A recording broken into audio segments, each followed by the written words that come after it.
Well, silver, oil, and a new ice age. Bada bing, man. Bada bing, we're going to have a new ice age. We're not going into global warming. And this basically has a lot of relevance to the price of silver and what's going to be coming up in the future. So, hey, I'm not a cheerleader for Vladimir Putin, and I'm not playing a game with the rest of the alternative media, but I'm giving you some reality here because the alternative media is like this. If you want their headline every single day, it's this: the worst is yet to come. Oh, really? Read about it. Look, we got something else coming up next day.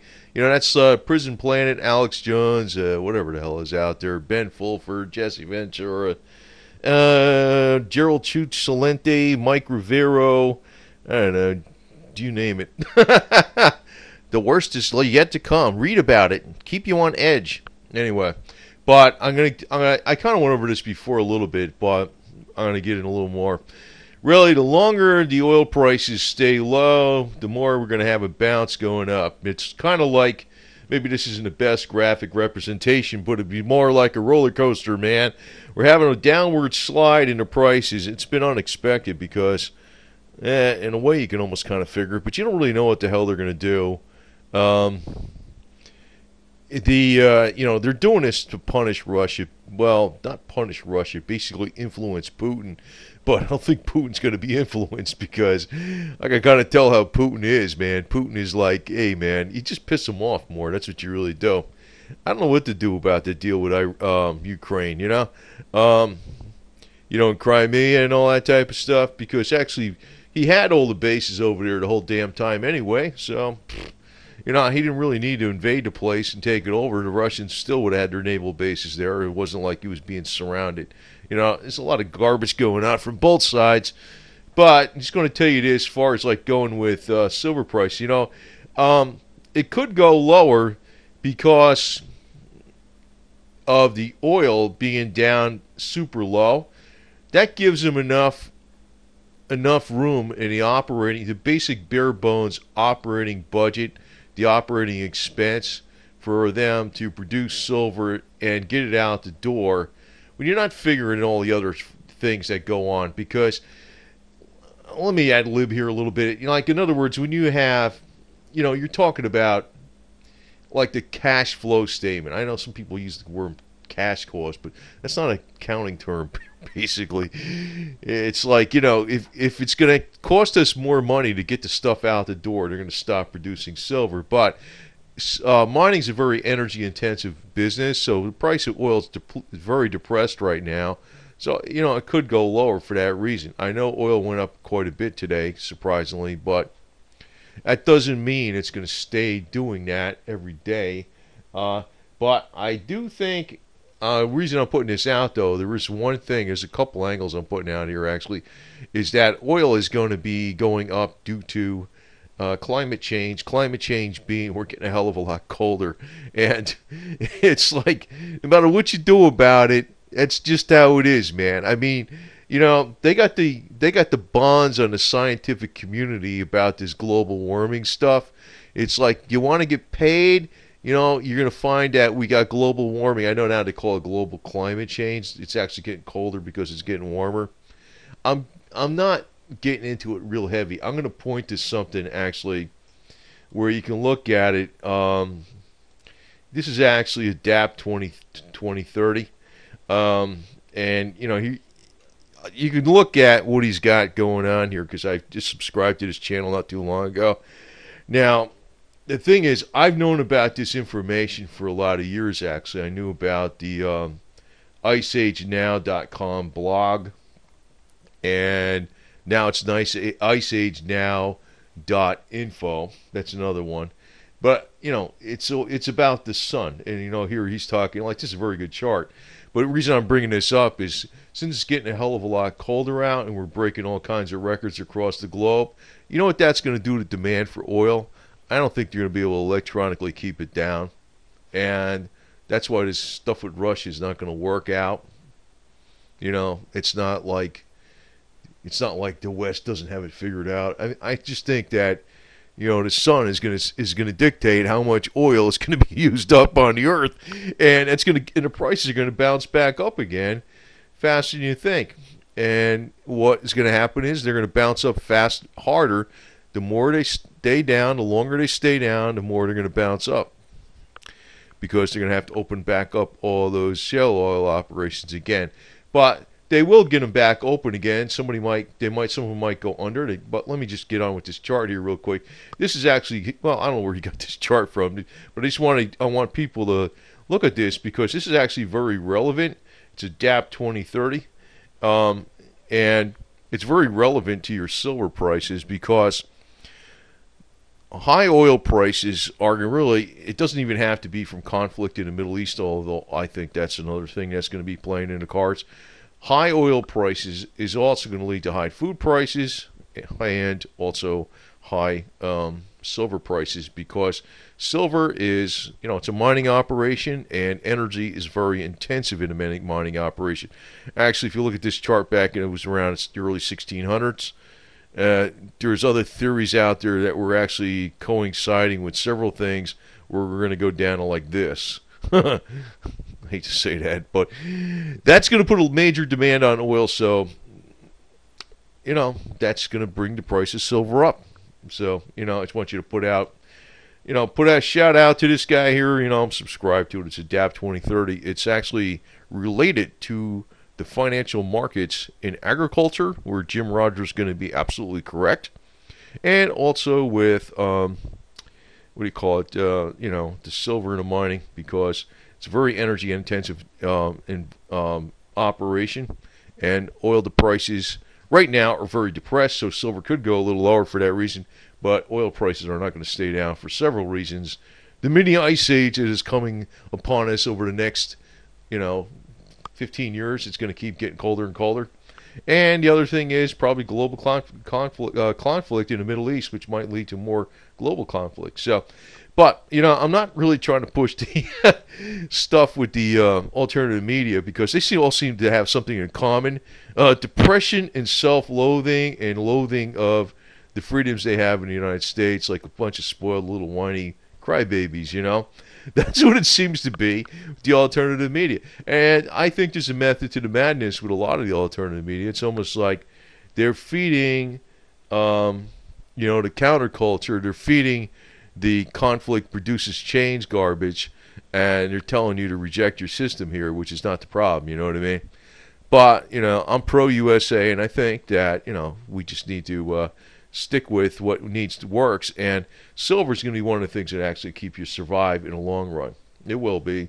It may even be in the short run too, because when this winter really settles in, I don't see how they're going to keep oil at $55 a barrel. I mean, Saudi's not going to be able to produce enough for the whole world. I'm going to give you a little information. It's almost like a strange landscape with the stuff that goes on in the financial markets, because they're not being dictated by market forces; they're being dictated by computers. But there's only so long they can do that with and change the face of reality. But it's not just the shale oil industry that in the U.S. that has a pretty high cost of production of oil. Like I know J.P. Morgan and Goldman Sachs, they estimated between 75 to 77 on average is the break-even point. Although there's some there's some operations in the U.S. that could be below 50 and still be profitable on a day-to-day, daily operations basis.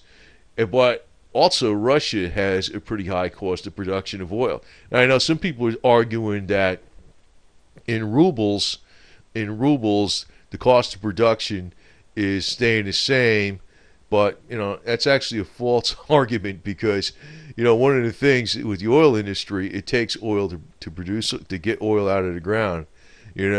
So it's like when you need energy to get energy, that's really that's really part of the problem with the oil industry, and it takes a lot of energy to get the energy, so that's a disadvantage of the shale oil industry, but that's also a disadvantage of the Russian oil industry too. The only one of the few places left that's actually doesn't take, where they just stick a straw in the ground pretty much, is Saudi. So anyway, and as far as all the Illuminati rumors out there, I'm going to tell you right now, and all the Zionist rumors and stuff, the world is actually run by cats.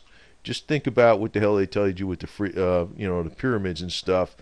There's a lot of games going on in the alternative media, and they're misdirecting your attention. There's actually so many different things going on.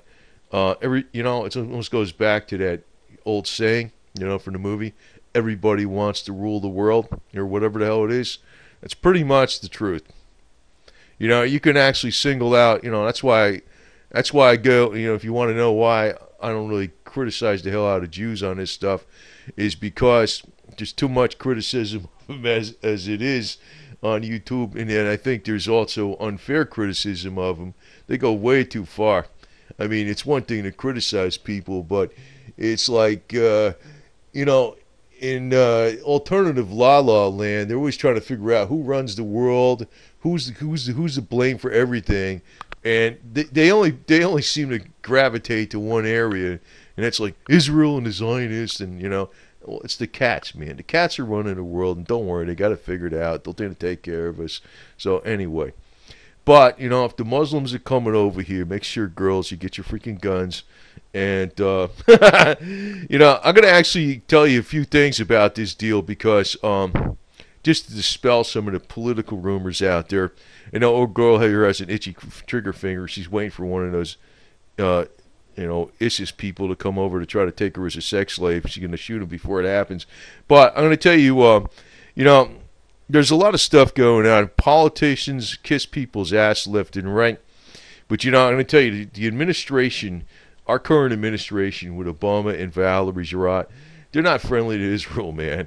I mean, they kissed her ass. I mean, it's like, I think Valerie was saying her grandfather or great-grandfather or somebody was Jewish, and Obama says she's Jewish in his soul. I'm like, yeah, but when it came right down to it, see, here's Israel down here, right? This, this one right here, and here's Iran, right?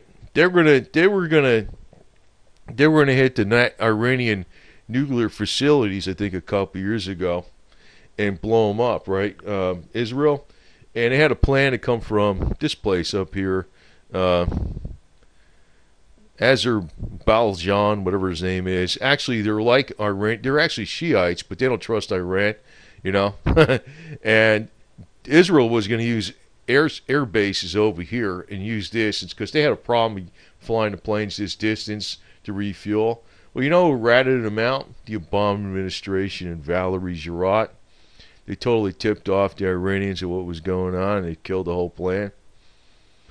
So, they're not in the hip pocket of Israel, I can guarantee you that right now. The U.S. administration and Israel are at odds more than ever been in many, many, many years. So, everybody wants to rule the world. It includes Islam and all this other crap, So, I ain't going to be critical of Jews for that reason. You people going to criticize me over that crap. Sorry, man, because I'm realizing there's a lot of stuff going on. It's not one single person, one group of people.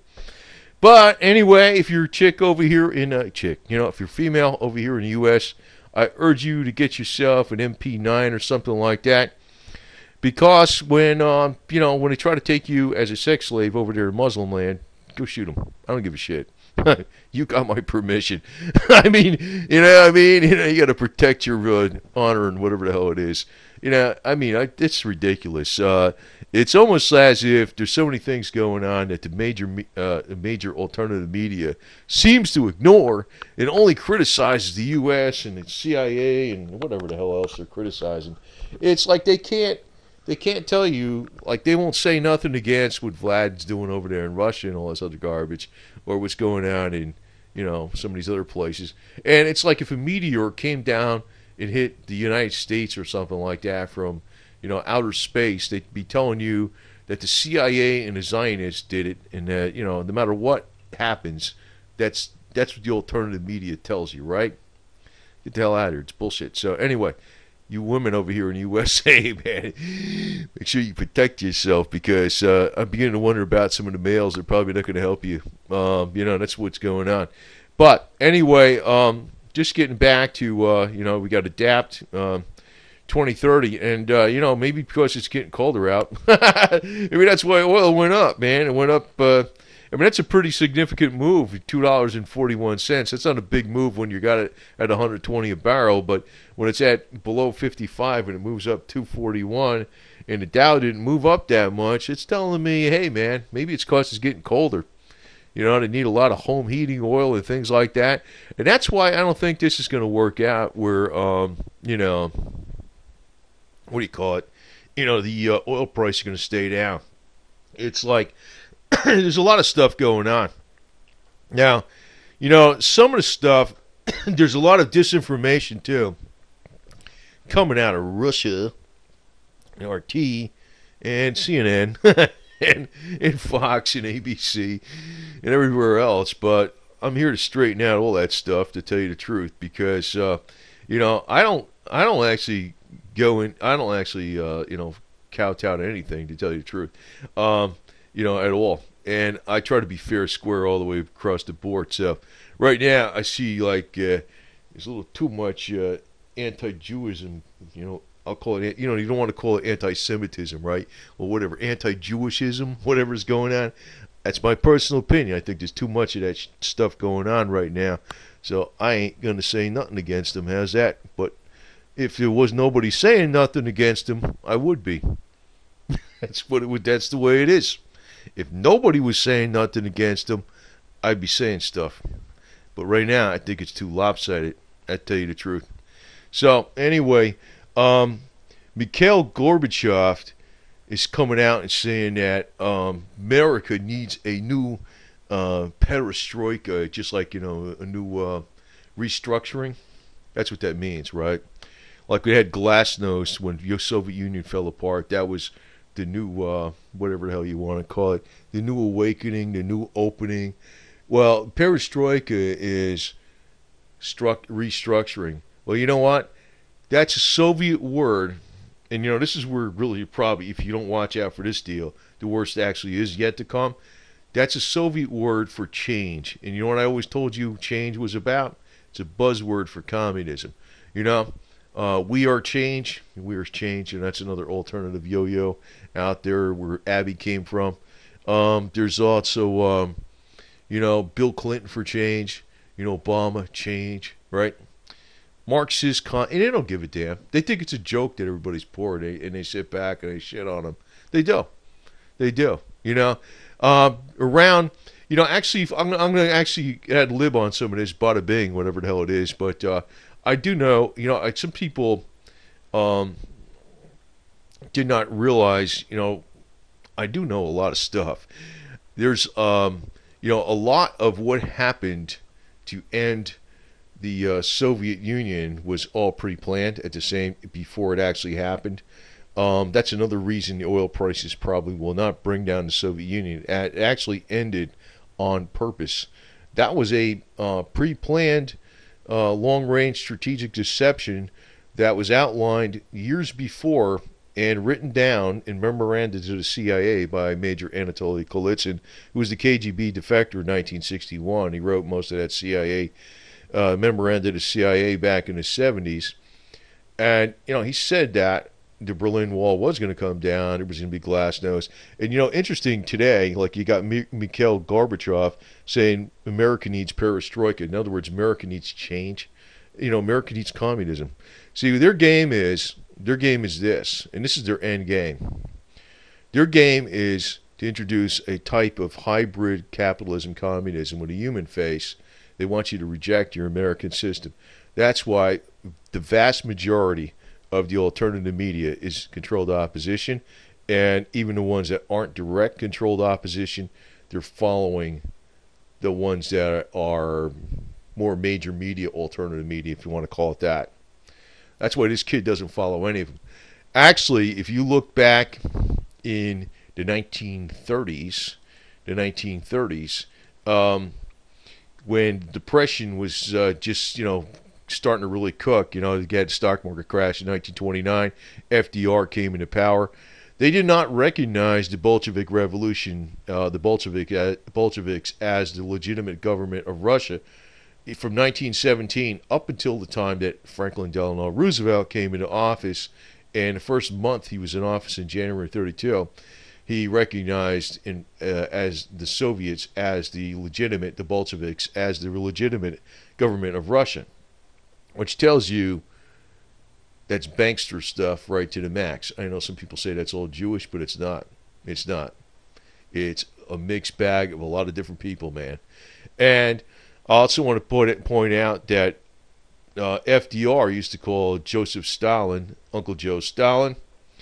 They also backed him financially with both technology and U.S. dollars to build up their military machine to fight the Nazis. In the actual global war, World War II, was all pre-planned way before it happened. Way before it happened.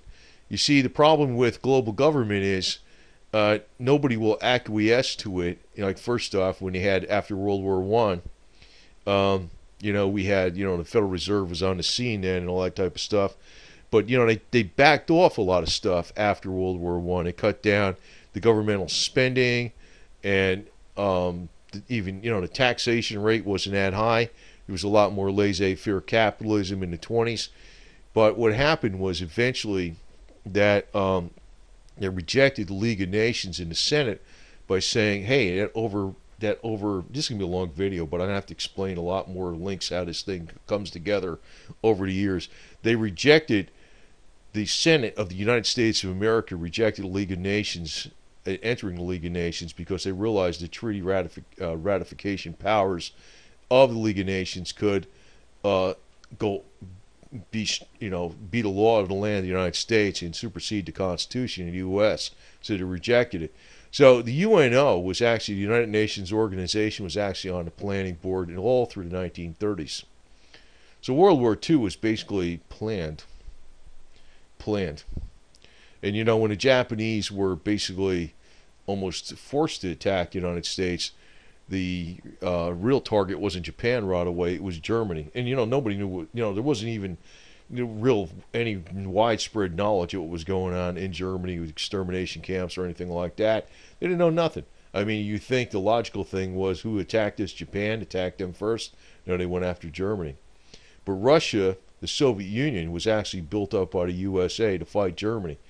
When we went to war, immediately, it was like immediately thereafter, if you look in all establishment circles like the National Geographic magazine, which came out, like we had Pearl Harbor on December 7th, 1941, if you look just a few weeks after that, they were actually referring to the United Nations Organization forces against the Axis. They weren't even referring to it as the Allies. That was from the absolute onset of World War II. You think the UN came about after World War II in 1947? No, they were actually referring to the UN organization forces against the Axis powers from the very beginning of World War II. If you look in establishment circles, you will actually see this in the January edition of National Geographic of 1942, which was actually being published in 1941, the same month of Pearl Harbor. So there's a lot of method to the madness overall. So don't trust the alternative media, and don't trust the major media either. I mean, obviously, but the alternative media is also leaving you into a trap. So, hopefully the world is run by cats, because I think the cats would be better. We can get rid of Vladimir Putin. We can have Putin the cat in there instead. But, there could be a much better, I know it, what is it, Kordagovsky? I forgot his damn name, Mikhail. The terrible Russian names, man. But, Putin was talking about, who could possibly replace him, who was possibly criticizing him. I saw some of that stuff he talked about yesterday. I said to myself, man, this is one vicious guy, man. He's got an iron grip on that country, man, big time. He's got an iron grip on that country. And, he's got most of the people in Russia probably totally snowed, too. I don't know. I really don't know. He probably does. I mean, I've seen a lot of people commenting on YouTube that Vladimir Putin doesn't have billions of dollars. And here I'm thinking, he does, man. What do you do? He's got the Swiss-based trading company, Gunvor.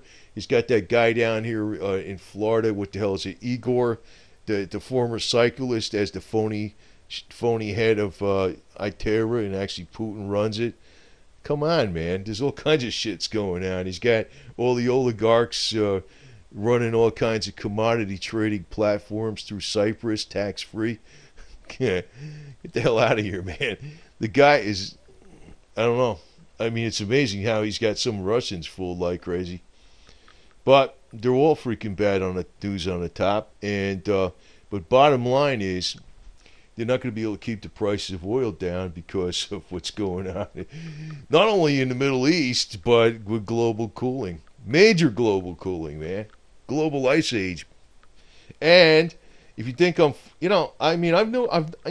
it's like I can't tell this enough. I mean, I've said so many times when the Soviet Union fell apart, that was a ruse. I knew about it beforehand. I knew about it when it was going on.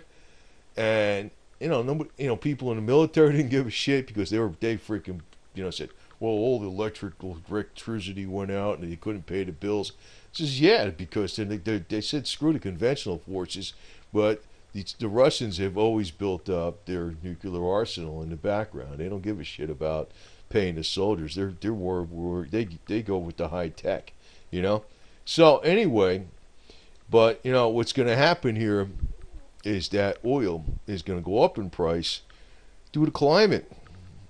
We're not getting warmer, we're getting colder. And climate's influenced by the sun, but whatever you want to believe, we're still going to get colder. And that's going to create a tremendous demand on oil. And that's 50% of the operating budget, not the entire budget. Not talking about, depreciation on the infrastructure, the impact fees, the road impact fees, the depreciation on equipment. Not talking about interest expense coming out from the loan, or actually when they're having problems in the mines and they have to abandon projects. Just to give you a little more insight, I'm going along on this because a lot of people. I mean, I know a lot of shit. I'll tell you the truth. I know a lot of shit. But I'm not going to put everything out here in a super professional way. I'm just giving it to you, shooting from the hip. But they can actually do a lot to survive when they abandon projects too. Like for instance, like a mine has a lot of different operations going on at a mining company, and they decide, well, those strains over there, they're not profitable. But over the years, they spent a lot of money on engineers and digging the tunnels or whatever the hell they did, or environmental studies, and all that stuff is actually capitalized in the beginning. So in other words, none of it's a write-off.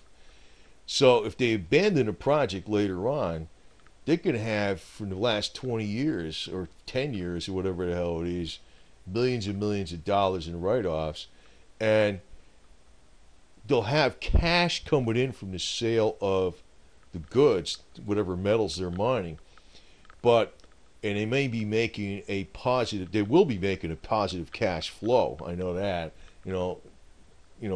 All other there's a lot of other factors to consider, but they normally will be having a positive cash flow. But the thing is, they can say they have a major loss because all those capitalized items on all the areas they abandoned and the areas that are too expensive to mine now, they can write those off as expenses.